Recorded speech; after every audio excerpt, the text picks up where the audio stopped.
একটা সেখানে ঐতিহাসিক আন্দোলন যারা গড়ে তুলেছিলেন জীবন দিয়ে এই রাজ্যে জাতি প্রজাতি ঐক্য রক্ষা করবার জন্য শুরু থেকে এখন পর্যন্ত আমরা সেই লড়াইটাই করছি।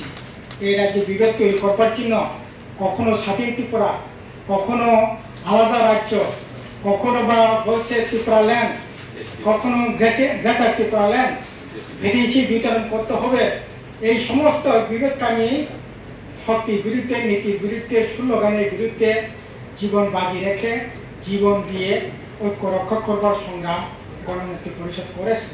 আর এই গণমুক্তি পরিষদকে কালিমা লিপ্ত করবার জন্য এটা নাকি বাঙালি খেলা আন্দোলন মানে রক্ত খেয়েছে, রক্ত পিপাসু, রক্তে খেকু সংগঠন বলে এটাকে বর্ণনা করেছে।